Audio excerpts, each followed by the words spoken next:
Hello! In this video, I'm going to be giving you some tips so that you can prepare for the musical theater dance calls at your auditions. This will hopefully be very helpful if you are not a dancer, so I hope you enjoy the video.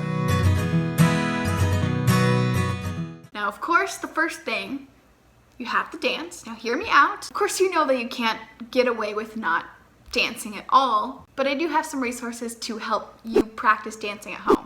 And if you're watching this during quarantine, it's a perfect time to start. Now, something I wanted to stress that I have said before is that every combination I learned at school was a jazz or musical theater combination.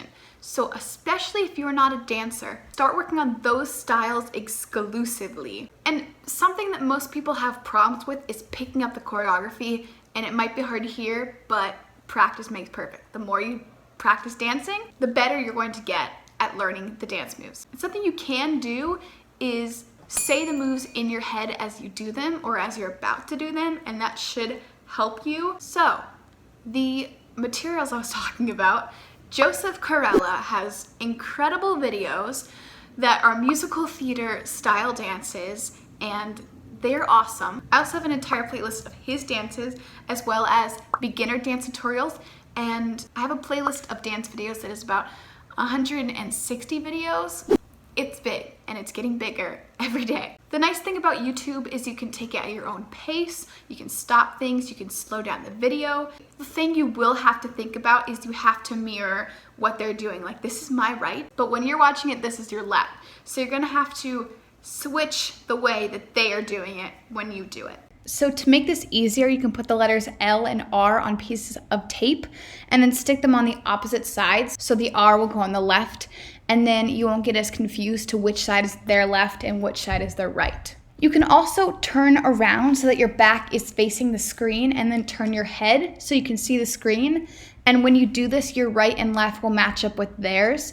So I will do this whenever I can't figure out what the heck they're doing. I also found DancePlug, which has YouTube videos of dance tutorials, so it's not live and it isn't free, but it could be something that's good to look into because if you do pay, you will get unlimited videos.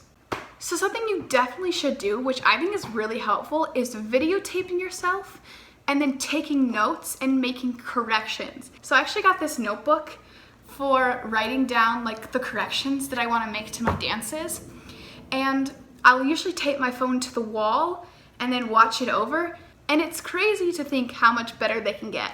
Obviously, when you're watching your videos, don't be too harsh on yourself because we're all still learning, but I definitely think this is a really helpful one. 3, this is the most important one I can give. Facial expressions. Now, in your dance auditions, often before the choreography starts, there's going to be an interlude of music, and everybody's like jamming out, you know, they've got like the best facial expressions. And right when the choreography starts, they're going to go stone-faced. This happens with most people, and it's something you want to avoid because if you don't do it, it's really gonna set you apart, and it makes you look better when you're dancing. Now, this is not something that you can just get good at right away because it is hard to always think to be doing your facial expressions as you're trying to think of the combination. So you definitely have to practice this at home to get better at it.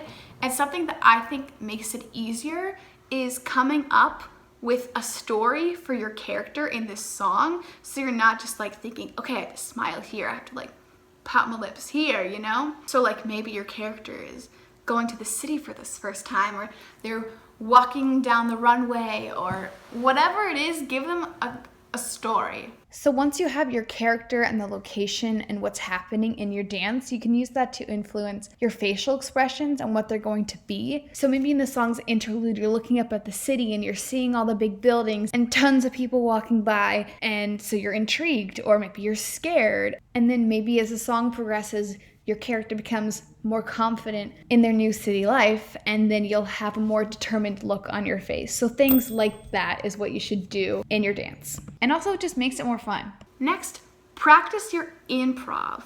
Now, not every audition is going to have an improv section, but they might, and you definitely want to be ready for that because improv can be scary. The first thing I would recommend is writing down a list of skills that you have that you think are cool.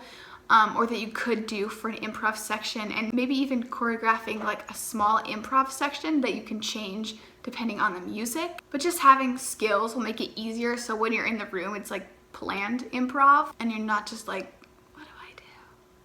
Because it's awkward. I will also link a video where she talks about tips for improvising, like working on texture and like the elements and points of contact, which is really cool, and I highly recommend watching that video.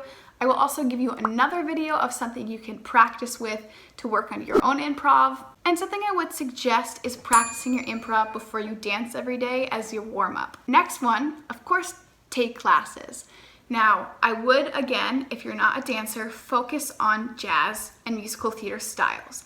But if you have more time, definitely do other classes. I would recommend ballet because it is the fundamentals for everything and it is a really good base to have. You can also take classes online right now. Broadway Dance has classes you can sign up for that are online on Zoom, and you can turn off your cameras if you want to.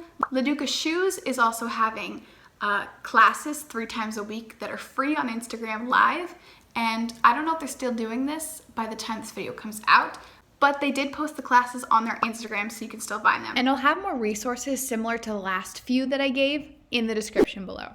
The next thing, watch other people dance. Not only is this going to inspire you to want to dance, but it's also good to see other people's styles so that you can start creating your own style. And I especially love to do this when I have no motivation to dance. Next, stretching. I like to do this every night after I dance. I think this is really important because not only can being flexible set you apart, it will also help you not be as stiff as a dancer. And if you're in your auditions and they have you do a fan kick and your fan kick is really high, it looks pretty good. You should also review dances 1 to 7 days after you've learned them, and this will really help you with memorizing dances. And you should first mark it and then do it full out. And it's also a great warm-up. And the last thing I want to say is be patient and don't compare yourself to others. Now, it is so easy to watch other people dance and be like, they're so much better than me. I'm so bad compared to them. And I think changing your mindset from that to looking at them being like, wow, they're so talented. That's how talented I could be someday is really important to having a positive mindset. And of course, you can't get amazing at dancing in just a few short weeks. You can improve a lot, but it takes time, and really knowing that and internalizing that is really important. If you enjoyed this video, please give it a thumbs up and comment any questions you have, and make sure to subscribe. Have a wonderful day. Bye.